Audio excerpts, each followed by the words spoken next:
Hello friends, welcome to my channel. तो हम ना क्लास 12 की केमिस्ट्री सीख रहे थे, जिसमें हमने नया टॉपिक नया चैप्टर स्टार्ट किया था पिछली क्लास में, कोऑर्डिनेशन कंपाउंड, जिसमें हमने बेसिक इंट्रोडक्शन देखा था कोऑर्डिनेशन कंपाउंड की। किसे कहते हैं हम? Coordination compound. Metal plus ligand के कॉम्बिनेशन को बोलते हैं हम कोऑर्डिनेशन कंपाउंड। इसे हम लिखते हैं कोऑर्डिनेशन स्फीयर के अंदर। मेटल क्या होता है? ये इलेक्ट्रॉन एक्सेप्टर होता है, जिसके पास इलेक्ट्रॉन की कमती होती है, जो इलेक्ट्रॉन लेता है। लिगैंड क्या होता है? ये इलेक्ट्रॉन डोनर होता है, ये इलेक्ट्रॉन डोनेट करता है। तो इनके बीच में बॉन्ड कौन सा होता है? इनके बीच में कोऑर्डिनेट बॉन्ड होता है। दोनों इलेक्ट्रॉन लिगैंड देता है मेटल को। जो हमारे कोवेलेंट और आयोनिक बॉन्ड होते हैं वो इक्वल शेयरिंग से, एक एक इलेक्ट्रॉन से शेयरिंग से, इक्वल शेयरिंग से बनते हैं, एक इसका एक इसका। लेकिन जो कोऑर्डिनेट बॉन्ड होती है उसे हम इस एरो से शो करते हैं, रिप्रेजेंट करते हैं। और ये ना, इसमें दोनों इलेक्ट्रॉन जो है सिर्फ एक ही एटम के रहते हैं। तो हमारे कोऑर्डिनेशन कंपाउंड में लिगैंड के ही ये दोनों इलेक्ट्रॉन अपने मेटल को देता है, मेटल का एक भी इलेक्ट्रॉन नहीं होता है। तो ये हमने बेसिक इंट्रोडक्शन में देखा था कोऑर्डिनेशन कंपाउंड के। उसके बाद हमने देखा था टाइप्स ऑफ लिगैंड कौन से होते हैं। तो कौन से होते हैं हमारे types of ligand? Monodentate ligand, जिनके पास एक ही डोनर एटम हो। बाइडेंटेड, जिनके पास दो। बाइडेंटेड के हमने दो एग्जाम्पल देखे थे, इथिलीन डाइमाइन CH2 इस तरह से, और दो पे H2 लगे हुए, और एक रहता हमारा ऑक्जेलेटो। ऑक्जेलेटो ये क्या है? O माइनस हमारा डोनर एटम रहता है। ये क्या है इतनी बड़ी रिंग? ये रहता है यहाँ पर C double bond O, bond O minus, ये C डबल बॉन्ड O, यहाँ पे फिर से C double bond O, bond O minus. ये हमारा ऑक्जेलेटो लिगैंड CO माइनस, ये हमारा मेटल को डोनेट करता है। तो ये हमारा ऑक्जेलेटो लिगैंड। तो ये हमारे बाइडेंटेड। उसके बाद हमने एक हेक्साडेंटेड देखा था, ADTA। इसमें कितने हैं डोनर एटम रहते हैं? इसमें 6 डोनर एटम रहते हैं। 4 हमारे पास में रहते ऑक्सीजन, और 2 हमारे पास में रहते नाइट्रोजन डोनर एटम। इस तरह पूरी एक रिंग रहती है हमारे पास में पूरी, और ये मेटल को डोनेट करती है। 4 ऑक्सीजन। ADTA का स्ट्रक्चर हमने देखा था, इथिलीन डाइमाइन टेट्रा एसिटेट। आज अभी हम देखेंगे एक टर्म, हम देखेंगे कोऑर्डिनेशन नंबर। एक टर्म हम अभी देखेंगे, कोऑर्डिनेशन नंबर हम किसे कहते हैं? Coordination number. बहुत बार आपको ये सुनने को मिलेगा कि कोऑर्डिनेशन नंबर, इस पूरे चैप्टर में कोऑर्डिनेशन नंबर कंपाउंड में। तो अभी हम इसको देखेंगे कि ये होता क्या है।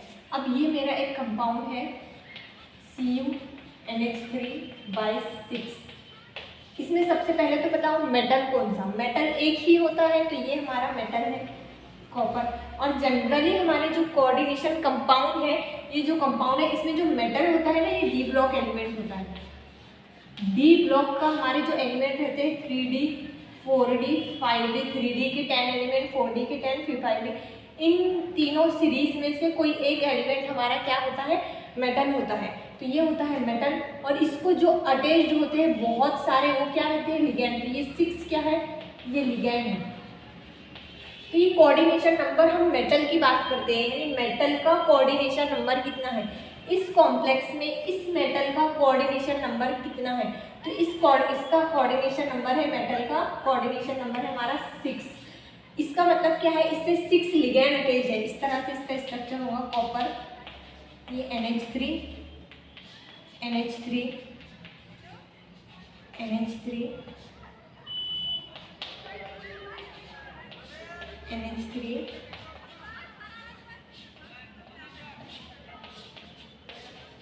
NH3। इस तरह से ऑक्टाहेड्रल शेप का इसका स्ट्रक्चर रहता है। तो कोऑर्डिनेशन नंबर सिंपली कितने डोनर एटम हमारे लिगैंड के अटैच्ड है मेटल से। तो यहाँ पर देखो 6 कोवेलेंट बॉन्ड है, 6 डोनर एटम हमारे 6 लिगैंड के हैं। तो इसका मेटल का कोऑर्डिनेशन नंबर कितना है? 6। अगर यहाँ मैं लिखती 4 NH3/4, तो 4 NH3 इससे अटैच रहते, तो इसका मेटल का कोऑर्डिनेशन नंबर कितना रहता है? 4। तो कोऑर्डिनेशन नंबर हमारे सिंपली कितने लिगैंड हमारे, क्या डोनर एटम हमारे मेटल से डायरेक्टली अटैच है, कितने लिगैंड के डोनर एटम डायरेक्टली मेटल से अटैच है, वो उसका होगा मेटल का कोऑर्डिनेशन नंबर।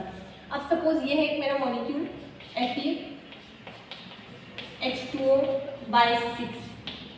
इसमें मेटल का कोऑर्डिनेशन नंबर कितना है? मेटल का कोऑर्डिनेशन नंबर है 6, क्योंकि 6 लिगैंड इससे अटैच है।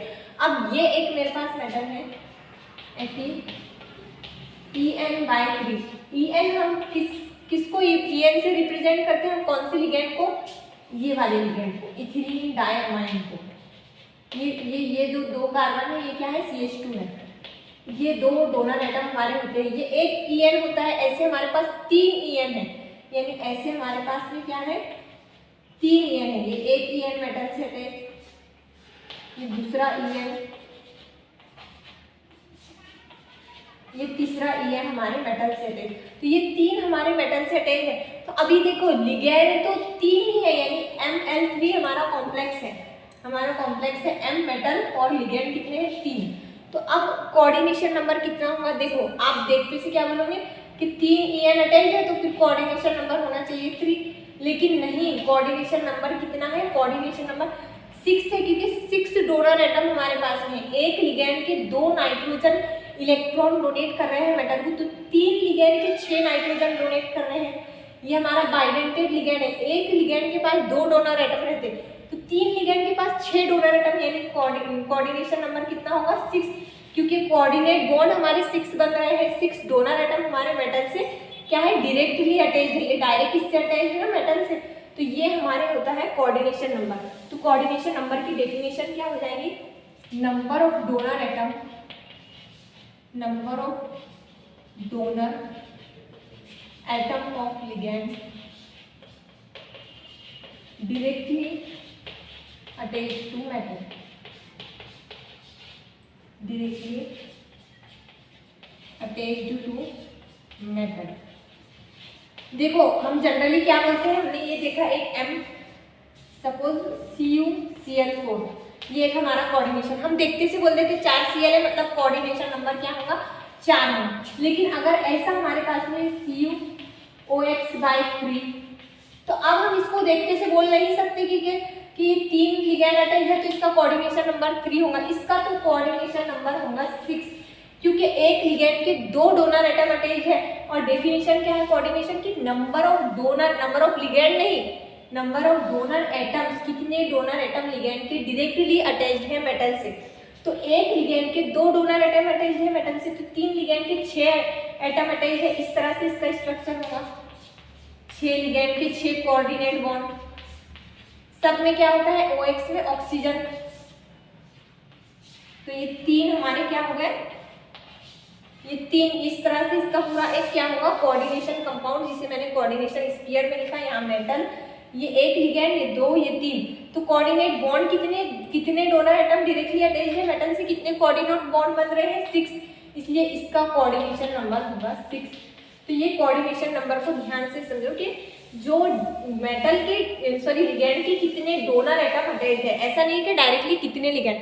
अगर मोनोडेंटेड लिगेंड है NH3, तो फिर तो ये जितने रहेंगे उतने ही लिगेंड भी रहेंगे, उतना ही कोऑर्डिनेशन, ये 6 रहे तो कोऑर्डिनेशन नंबर भी 6, ये 4 है तो कोऑर्डिनेशन नंबर भी 4।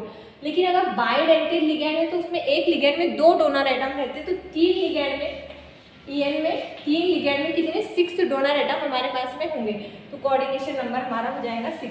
उसके बाद में एक टर्म देती है कोऑर्डिनेशन नंबर, हमने देख लिया। अब देखेंगे हम charge on complex ion, charge number of complex ion.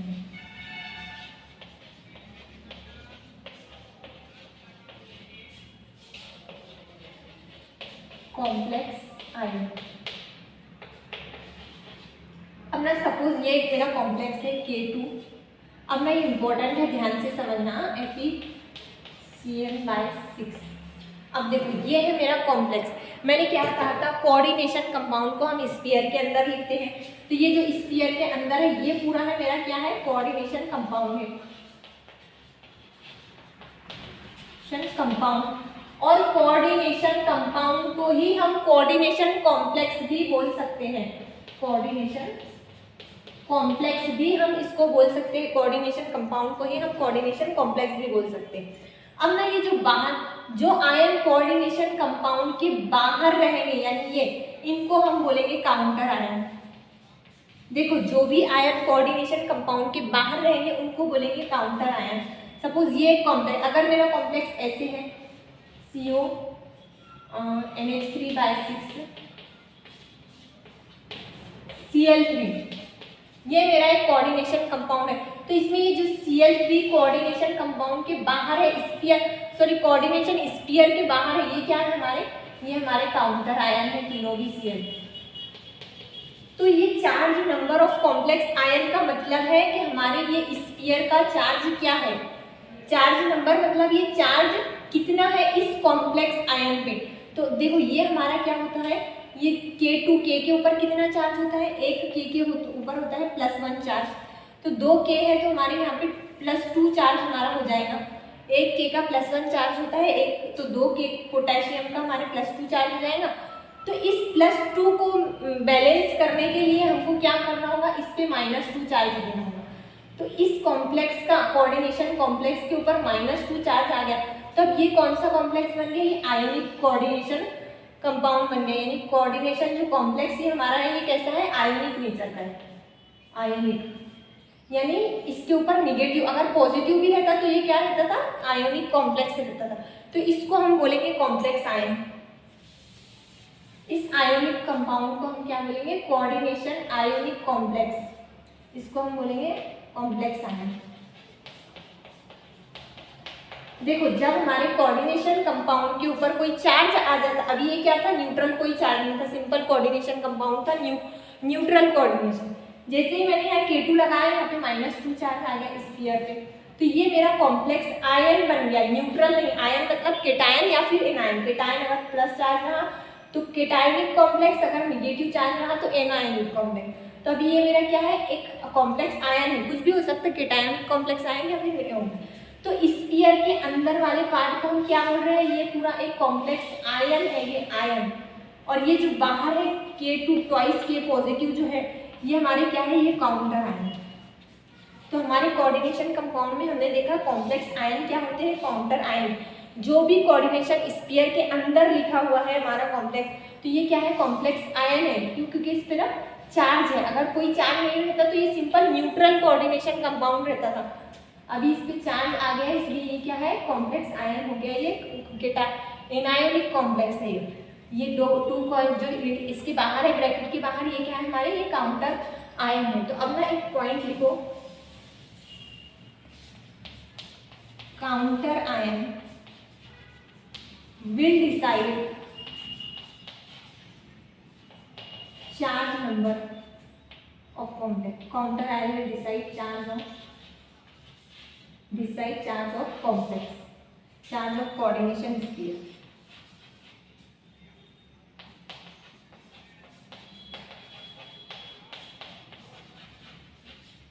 ये जो काउंटर आयन है यही डिसाइड करेंगे कि आपके कोऑर्डिनेशन स्फीयर पे, इस स्फीयर पे क्या चार्ज रहेगा।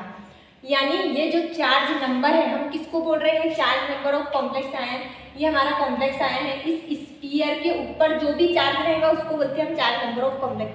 अगर मैं इस स्फीयर पे 3+ चार्ज दे दूँ तो ये 3 होगा इस कॉम्प्लेक्स का चार्ज।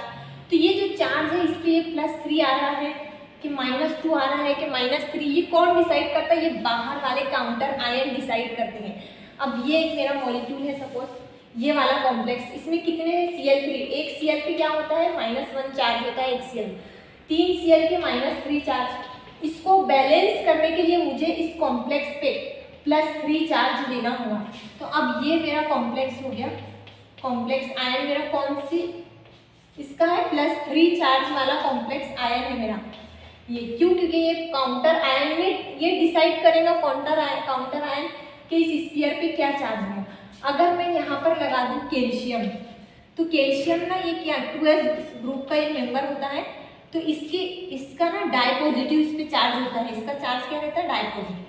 अब मुझे इसको बैलेंस करने के लिए, इस डाइपॉजिटिव को बैलेंस करने के लिए इस पे -2 लगाने होंगे। तो ये -2 इस कॉम्प्लेक्स का क्या हो गया, चार्ज नंबर हो गया, इस कॉम्प्लेक्स आयन का चार्ज। तो ये -2 कहाँ से आया, कौन डिसाइड करता है, काउंटर आयन। ये काउंटर आयन ने बताया ना, अगर ये मैं चेंज करके यहाँ पे पोटेशियम लिख दूँ तो फिर इस पे पोटेशियम पे +1 चार्ज होता है, यहाँ पे आ जाएगा +1। तो इसके लिए हमको ये इनके चार्ज पता होना चाहिए, ये जो बाहर के काउंटर आयन है इनके चार्ज पता होना चाहिए। तो देखिए ये चार्ज आप कुछ जो है इनके आप याद रख सकते हैं, जो हमारी S ब्लॉक एलिमेंट होते हैं, S ब्लॉक पहला जो हमारा होता है S1s वाला, और जो दूसरा रहता 2s वाला। S2 वाला, इसमें क्या रहता 1s1 वाला S1 और ये S2 2s ब्लॉक। तो इसमें कौन से एलिमेंट रहते, hydrogen, lithium, sodium, potassium, rubidium, caesium, francium, ये इसमें एलिमेंट्स रहते हैं। और ये S2 में जो NH2 जो इसकी कॉन्सेंट्रेशन रहती है 2s ब्लॉक, इसमें कौन से रहते, इसमें रहती beryllium, magnesium, calcium, strontium, barium, radium.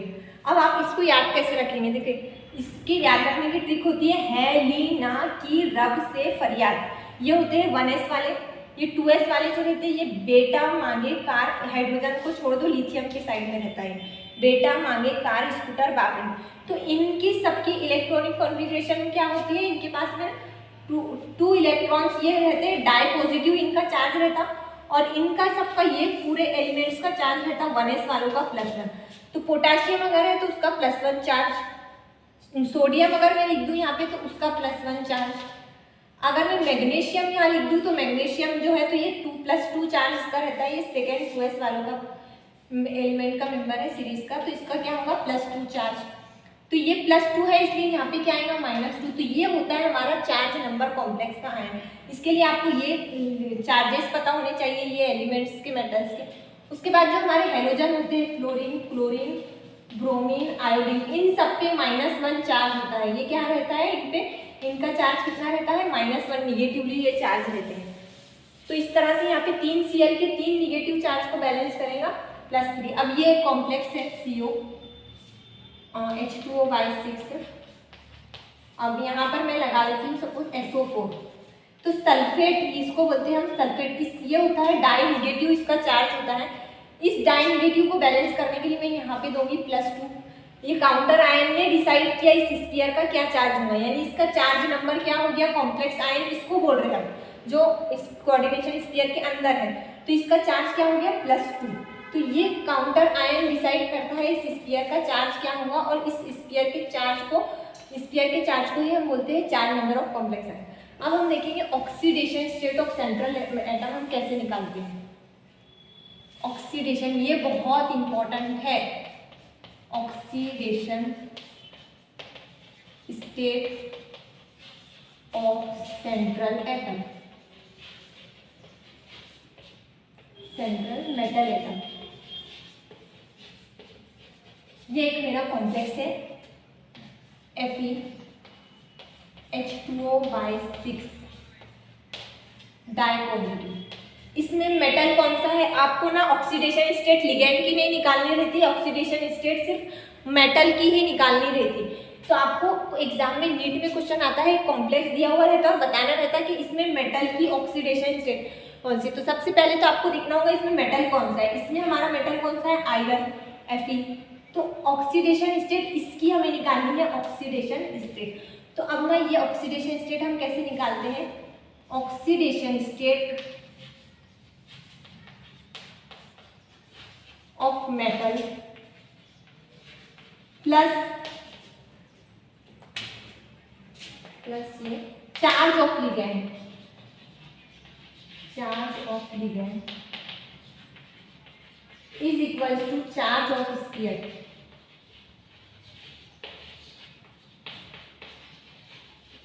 इस फॉर्मूले पर से हम निकालते हैं मेटल की ऑक्सीडेशन, ये मेटल की ऑक्सीडेशन स्टेट प्लस ये लिगेंड के ऊपर कितना चार्ज है, ये is equals to charge, is equals to equal to का साइन, ये कॉम्प्लेक्स पे कितना चार्ज है। तो अब निकालो, देखो हमको मेटल की ऑक्सीडेशन निकालना है, पता नहीं है तो हम बचपन से देखते आ रहे हैं, जो हमें पता नहीं होता, अननोन रहता, उसको हम क्या कंसीडर करते हैं, एक्स। इसकी ऑक्सीडेशन स्टेट निकालना है ना, तो इसको मैंने कंसीडर किया एक्स प्लस चार्ज। इस H2O का क्या चार्ज होगा, तो H2O न्यूट्रल लिगेंड होता है। ये हमने पिछले टाइप्स ऑफ लिगेंड में देखा है कि जो अपने लोन पेयर से इलेक्ट्रॉन देते हैं, जिन पे कोई प्लस या माइनस चार्ज नहीं होता है, वो क्या होते हैं, न्यूट्रल लिगेंड होते हैं, जो अपने लोन पेयर से इलेक्ट्रॉन देते हैं मेटल को। तो इनका सारे न्यूट्रल लिगेंड का चार्ज होता है 0, न्यूट्रल लिगेंड चार्ज। नोट करके रखो ये पॉइंट, सारे न्यूट्रल लिगेंड का चार्ज होता है 0। न्यूट्रल लिगेंड कौन से होते हैं, H2O, NH3 पे भी कोई चार्ज नहीं होता, ये नॉन पेयर इलेक्ट्रॉन देता। PPH3, कार्बोनिल CO, ये सारे क्या है, ये मेटल को अपने लोन पेयर से इलेक्ट्रॉन देते, तो इन सब का चार्ज रहेगा 0, क्योंकि ये सब क्या है, न्यूट्रल लिगेंड है, तो इनका चार्ज आ गया 0 equal to charge of sphere. ये स्फीयर का चार्ज, स्फीयर पे कितना चार्ज है, +2, x इक्वल्स टू +2। तो ये आ गई हमारी oxidation state of central metal. इस ऑक्सीडेशन, आयरन हमारा कौन सा ऑक्सीडेशन स्टेट में है, तो इसको हम ऐसे लिखते हैं, ये Fe, इसकी ऑक्सीडेशन स्टेट यहाँ लिखते हैं हम इसके ब्रैकेट में, ये रोमन कैपिटल रोमन लेटर्स में +2। कैपिटल ऑक्सीडेशन स्टेट हमेशा हम कैपिटल के रोमन लेटर में ही लिखेंगे +2। ये हो गया FeH2O/6 डाई पॉजिटिव, इसकी ऑक्सीडेशन। अब इसके बाद देखो एक और कॉम्प्लेक्स है, FeCN/6 और यहाँ पे लगा हुआ है मैग्नीशियम। ये आपको सपोज नीट में ये क्वेश्चन आया, आपको इस मेटल की ऑक्सीडेशन स्टेट पूछा गया, तो आप कैसे निकालोगे? पहले तो हम देखेंगे इस स्फीयर के ऊपर क्या चार्ज आएगा, क्या चार्ज आएगा, ये कौन डिसाइड करेगा, स्फीयर पे चार्ज के है, बाजू में काउंटर आयन कौन सा है, स्फीयर के बाहर कौन सा काउंटर आयन प्रेजेंट है। Mg2s वाले का ये मेंबर है, बेटा, मांगे, कार, स्कूटर, बाप, राजी। ये इसकी ट्रिक होती है लर्न करने की, पूरे पीरियोडिक टेबल के आपको एलिमेंट्स लर्न होने चाहिए, S-P-D सारे ब्लॉक के एलिमेंट लर्न होने चाहिए, क्योंकि बहुत इंपॉर्टेंट है और कुछ हार्ड नहीं है। आप ट्रिक से अगर याद करोगे ना, आप पूरे पीरियोडिक S ब्लॉक याद कर सकते हैं, P ब्लॉक, सबकी आपको इलेक्ट्रॉनिक कॉन्फ़िगरेशन पता होना चाहिए। ये कब पता होंगे, जब आपको उसके इलेक्ट्रॉन वो किस सीरीज का मेंबर है ये पता होगा आपको, P ब्लॉक का है या फिर S ब्लॉक का। जैसे ये 1s, ये 2s सीरीज का मेंबर है, इसका सबका +1 चार्ज होता है, इनका सबका क्या रहता है, +2 चार्ज रहता है। तो आपको ना इसी तरह पूरे S-P-D ब्लॉक एलिमेंट के पूरे पीरियोडिक टेबल्स लर्न होने चाहिए, उनकी इलेक्ट्रॉनिक कॉन्फ़िगरेशन लर्न होनी चाहिए, क्योंकि ये बहुत इंपॉर्टेंट है। इस पे बहुत क्वेश्चन आते हैं P ब्लॉक एलिमेंट पे, और पूरे पीरियोडिक टेबल से ही आपका बेसिक केमिस्ट्री स्ट्रॉन्ग होगा। अगर आपको पूरी केमिस्ट्री स्ट्रॉन्ग करनी है ना, तो पहले पीरियोडिक टेबल के कॉन्सेप्ट स्ट्रॉन्ग करने होंगे कि कहाँ, जिसे आपको कोई भी एलिमेंट पता होना चाहिए, ये किस सीरीज में है, किस रो में है, किस पीरियड में है। जैसे एक सपोज मैंने ये दिया जर्मेनियम, तो ये जो है, ये जो P ब्लॉक का एलिमेंट है, P ब्लॉक में ये कौन सी सीरीज में आता है, कार्बन की सीरीज में आता है। ये काशी गए संत प्रभु PB, ये होती है carbon family P block element. तो ये होता है, इसकी कॉन्फ़िगरेशन होती है 2s2 2p1, तो इसकी हो जाएंगी 3s2 3p1, इसकी हो जाएंगी 4s2 4p1। तो इस तरह से हम इनके इलेक्ट्रॉनिक कॉन्फ़िगरेशन हमको सारे पता होने चाहिए, सारे, तभी हम बता सकते हैं कि उसके वैलेंस इलेक्ट्रॉन, उसमें उसके पास कितने वैलेंस इलेक्ट्रॉन है। तो सबकी एक ट्रिक होती है, ट्रिक से याद करोगे तो इजी जाएगा, सारे पीरियोडिक टेबल के एलिमेंट लर्न हो जाएंगे। तो अभी ये मैग्नीशियम का कितना चार्ज होगा, मैंने अभी बताया 2s सीरीज का मेंबर है, ये S ब्लॉक का, पहली S ब्लॉक की सीरीज का चार्ज होता है +1, दूसरी S ब्लॉक की सीरीज का चार्ज होता है +2, तो इसका होगा +2 चार्ज। तो इसी तरह इसका स्फीयर का हो जाएगा -2 चार्ज। अब ना ये जो Cn होता है, इसका होता है लिगेंड का चार्ज होता है SCN-, इसी तरह NO2 जो होता है ये भी मोनोनिगेटिव होता है, और उसके बाद में Cn- OH जो होता है इसका भी चार्ज होता है -1। अगर मैं यहाँ पे OH लिख दूँ OH6, तो इसका भी चार्ज होगा -1। तो अब निकालते हैं हम इसकी ऑक्सीडेशन स्टेट, मेटल की X हमें निकालना है, नहीं पता है। OH के ऊपर कितना चार्ज होता है -1, 6 OH के ऊपर कितने चार्ज आ जाएंगे, -6 is equals to -2, x is equals to -2, ये -6 उधर जाने के बाद +6, ये हो जाएगा x इज इक्वल्स टू +4, 6 -2 क्या आ जाएगा हमारा +2। Fe हमारा प्रेजेंट है +4 ऑक्सीडेशन स्टेट में। कैसे मैं लिखूंगी यहाँ पर, इस तरह, ये हमारा हो गया ऑक्सीडेशन स्टेट ऑफ मेटल, हमने निकालना सीख लिए किस तरह से। इसी तरह से आप किसी भी कॉम्प्लेक्स में सेंट्रल मेटल एटम की ऑक्सीडेशन स्टेट निकाल सकते हैं। मेटल, इसका आपको लिगैंड का चार्ज पता होना चाहिए, जैसे मैंने अभी बहुत सारे लिगैंड के बता दिए, H2O, NH3, PPH3, ये सब क्या रहते हैं, लिगैंड। इथिलीन डायमाइड का भी चार्ज 0 होता है, क्योंकि ये भी न्यूट्रल लिगैंड है। इसी तरह बाइडेंटेट में जो OX है, OX, इसका क्या चार्ज होता है, इसका होता है -2 चार्ज, OX डाई नेगेटिव, क्योंकि 2 ऑक्सीजन निगेटिव डोनेट करते हैं इसमें। तो ये डाई निगेटिव इसका चार्ज होता है, NO2 मोनो निगेटिव होता है, NO3 का भी डाई निगेटिव होता है, इसी तरह SO4 का होता है डाई निगेटिव। ये जो बेसिक कितने लिगेंड है, आपको इन लिगेंड्स के चार्ज पता होना चाहिए। मैंने ऑलमोस्ट सारे लिगेंड बता दिए किसका कौन सा चार्ज हो सकता है, क्योंकि ये लिगेंड का चार्ज पता होगा तभी आप इस मेटल की ऑक्सीडेशन स्टेट निकाल सकते हैं। तो ये न्यूट्रल लिगेंड का 0 चार्ज होता है। उसके बाद देखिए एक और एग्जाम्पल हम देखते हैं। अभी ये एक मॉलिक्यूल है, सपोज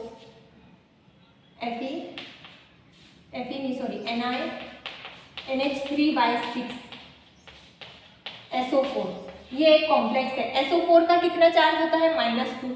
तो इसको बैलेंस कौन करेगा, ये जो कॉम्प्लेक्स का चार्ज है स्फीयर का, ये कौन डिसाइड करेगा, ये SO4 ही डिसाइड करेगा, काउंटर आयन। तो इस पे आ जाएगा +2। अब निकालते हैं इसकी ऑक्सीडेशन स्टेट। मेटल कौन सा है, निकेल। 3D सीरीज का ये मेंबर है, डी ब्लॉक एलिमेंट के हमेशा क्या होते हैं, मेटल होते हैं।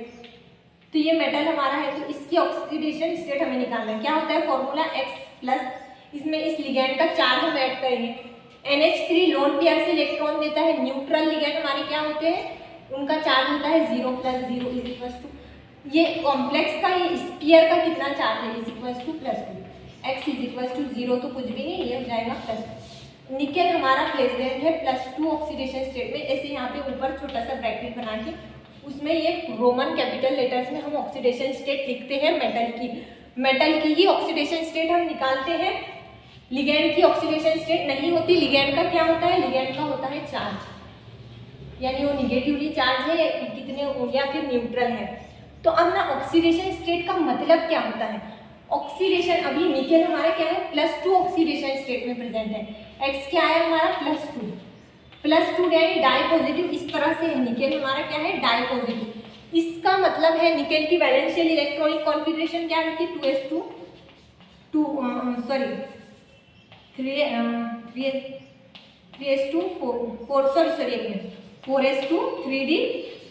ये इसकी इलेक्ट्रॉनिक कॉन्फ़िगरेशन। डाई पॉजिटिव मतलब इसने 2 इलेक्ट्रॉन अपने दे दिया, तो ये 4s 0 हो जाएंगे, यानी 2 इलेक्ट्रॉन इसके पास से चले गए। देखो अभी इसलिए आपको इलेक्ट्रॉनिक कॉन्फ़िगरेशन, मैंने एलिमेंट देखो और इलेक्ट्रॉनिक कॉन्फ़िगरेशन बता दिया। अगर आपको सारे SP डी ब्लॉक के एलिमेंट लर्न होंगे तो आप एलिमेंट देखोगे और उसकी इलेक्ट्रॉनिक कॉन्फ़िगरेशन बता दोगे। तो इस अभी ये डाई पॉजिटिव में है, मतलब ये भी आपको जब हम P ब्लॉक एलिमेंट पढ़ेंगे ना, तो तब आपको ये भी काम पड़ेगा। इसके सारे इलेक्ट्रॉनिक कॉन्फ़िगरेशन, डाई पॉजिटिव है मतलब इसके पास कितने इलेक्ट्रॉन है, तो ये 0 हो गए, 2 चले गए। डाई पॉजिटिव मतलब oxidation state of central atom का मतलब क्या है, ये +2 में प्रेजेंट है, मतलब इसने 2 इलेक्ट्रॉन अपने क्या किया, लॉस कर दिया, दे दिया। अभी 2 इलेक्ट्रॉन इसके पास कमती है, यानी टोटल इसके पास कितने थे, 8 + 10 वैलेंस इलेक्ट्रॉन थे। तो अब इसके पास सिर्फ 8 रहे, 2 चले गए। ये होता है ऑक्सीडेशन स्टेट, हम इस तरह से निकालते हैं। अब इस नेक्स्ट क्लास में हम देखेंगे वर्नर्स थ्योरी क्या होती है। ओके, आज के लिए इतना ही। Thank you.